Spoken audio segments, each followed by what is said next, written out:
Hi, my name's CULPRATE and you're listening to Bass Island.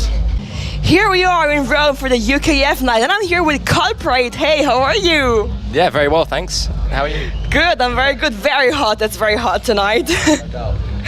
Okay, so your very successful EP, Nightmares in Reality, was an exploration into variation, we can say. So what sort of new sounds are you developing at the moment?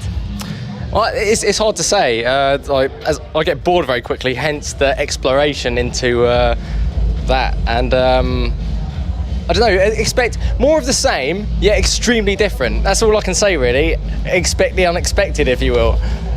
That's nice. Very curious. And I read that your production process is very quick, like no longer than a week per track. That's like, wow, so fast.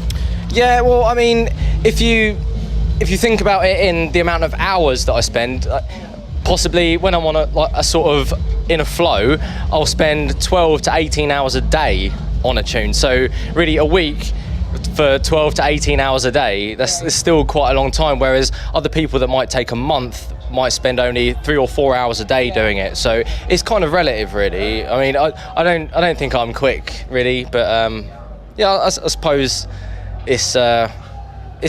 it's just what you're used to, really. Right. You just have to get into the flow that you're comfortable with, I suppose. Do you ever get stuck on a tune that you don't know what you want to change it? You want to change it 100 times, you're never satisfied, or you go straight?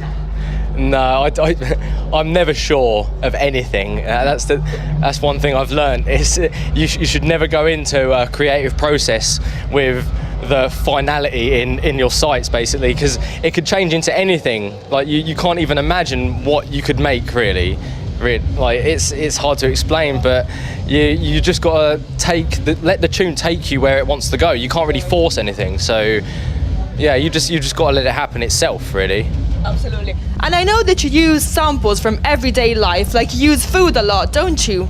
Yeah. It comes as a surprise to a lot of people, but I think it's been done for a long time, but maybe not in music, but say in film and stuff. Like a lot of the sound effects are just made out of like everyday things, you know. So I just think that's like I've got everyday things in my house, you know. So why not record them? Like you don't need to have thousands of pounds worth of stuff to make a cool sound. So it's yeah. I see. Is that true that you and Maxim are working on a new track for Inspected? Oh yeah. We've been working on it for quite a while, actually. It's been a long time in the making, but yeah, we've just finished recording the vocals properly. Like we're both kind of happy with it. We just got to yeah, basically, so it's just in the mixing process right now.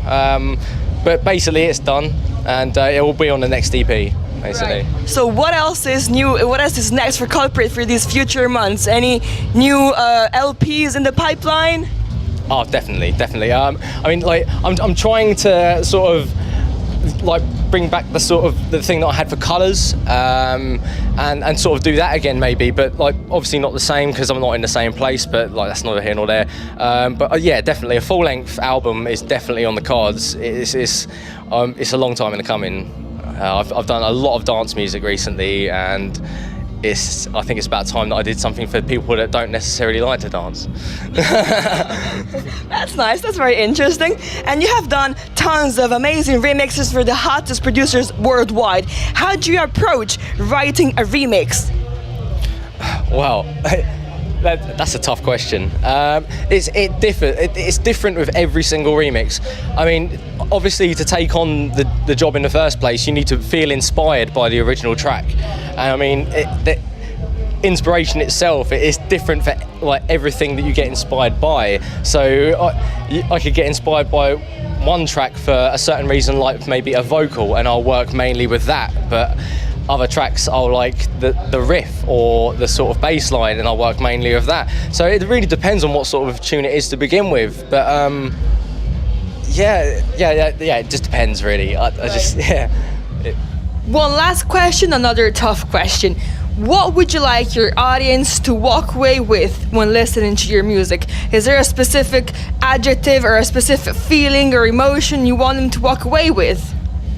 I just think that art in general, no matter if it's music, a painting, a sculpture, or whatever, should make people think about if not their life, just think about what they've just seen or heard. If they don't feel the need to think about it afterwards or sort of analyse it, it's sort of pointless to me. So, like, I'd like to make people think about it, basically. Think about their lives. Great answer. Well, thank you very much.